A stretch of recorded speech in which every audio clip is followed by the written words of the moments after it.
What's going on, everybody? Coach Jay back at you for another video. Just wanted to do my recap on the fight with Ryan Garcia and Luke Campbell. So this fight for both guys was going to be a test. We knew that straight out the gate. We know the young guy Ryan Garcia is the up and coming star.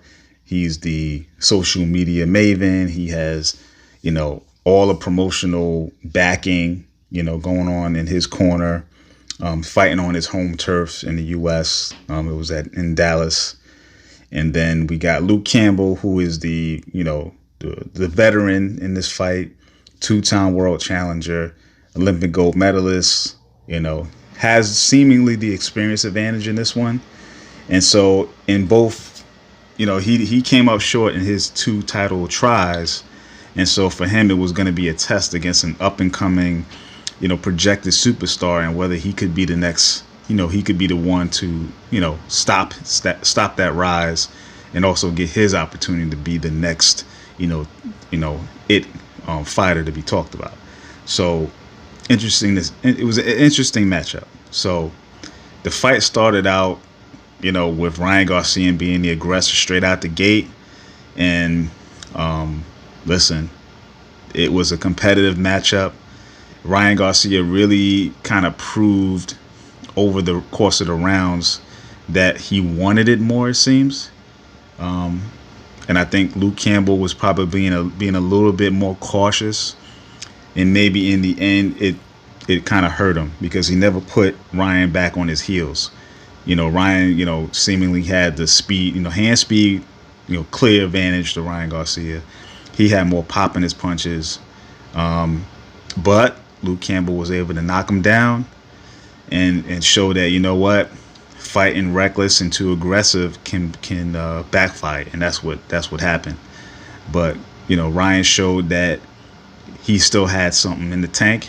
He has a heart of a champion, and he came back to put a hurting on Luke and eventually stop him. So what did we learn from this fight? What I learned is that Ryan Garcia has still room to grow. He's definitely a great fighter. I think he's got a ton of talent, but I saw some mistakes. And what I saw is that he fights with his neck straight up in the air. And I think that's a big, big mistake. Big mistake, That's going to prove to be something he's got to correct over time. So I hope his training, his team takes a look at the fight and seeing that when he gets caught a lot of the times, he's fighting with his neck straight up. Even when he's backing out, and making sure those shots are missing at times, he's still doing with his head straight up. And I think he needs to work on more head movement. He's not a fast-footed fighter, right? He doesn't move his feet a lot, but he can when he needs to. But he's doing it in straight lines, and I think that's something they gotta take a look at. So that's what I saw. But I feel like he has the pop. He has, he's got the talent. He's got fast hands. I think there's definitely, a future champion in the making. What I saw with Luke Campbell, however, I felt like he did not utilize the left hand enough. When he did catch Ryan and knock him down, it was more of a sweeping kind of left hook. But he is a southpaw, so he should be throwing that more straight. And, listen, it worked. So, you can't argue with the fact that it landed and it put him down. But I think he would have had more success overall in the fight if he utilized his straight left more as a deterrent for Ryan to get comfortable coming in and walking him down. Because, if you look at, say, Pacquiao and Marquez, I think Marquez was good at catching Pacquiao with straight rights. And I think this was an opportunity for Campbell, the opposite stance, obviously, to throw the straight left and be able to catch Ryan and keep him from just getting comfortable walking forward. I think that, as close as the fight was, in a sense, Ryan always edged out every round to some degree, that he didn't get knocked down in, because he was the aggressor. And I think that played a part. Also you've seen harder punches come through for him than it was for Luke. And so, when you have an opposite stance like that and you have a straight left, you got to utilize it. You got to make that a weapon that's being used to the body, to the head, and you can't give up too much ground, especially against a guy like Ryan Garcia, who doesn't use his feet a whole lot.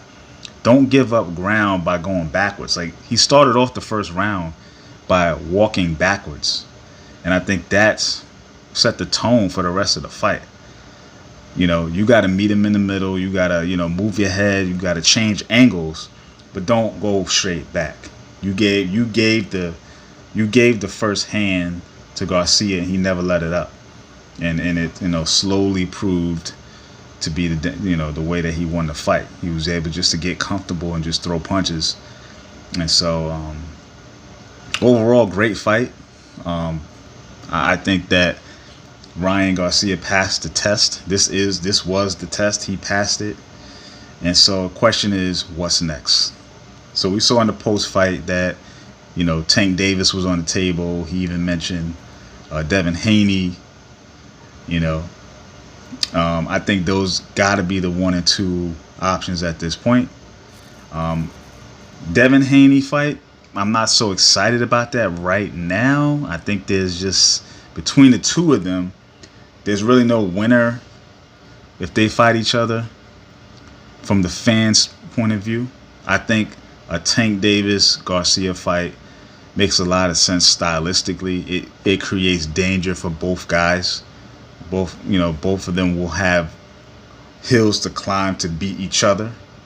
I think Devin Haney and Ryan Garcia are a little closer in talent and style, and I'm not saying that they're the same fighter, but it's a lot closer. It would be a less exciting fight, I think.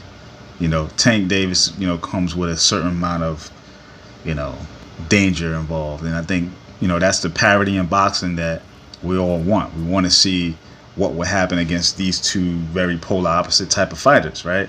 Ryan Garcia is much more of a counterpuncher, gets slick at times, likes to throw the left hook.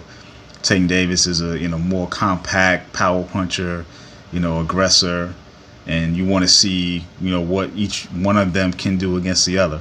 And I think that would be very, very compelling. So that's just my take on it. So what I want to see Tank Davis fight. I want to see that. Now, whether that happens or not and how soon it happens remains to be seen. But let me know what you guys think of that fight. I think it was great. It was, it answered all the questions to some extent. And he passed the test. And I think, at this point, listen, you asked for more. And by stepping up to fight a guy like Luke Campbell. And so, listen, you got it. And now, you stepping into the big leagues, right? So let me know what you guys think. Leave me a comment, like, subscribe, and I will see you on the next one. Peace.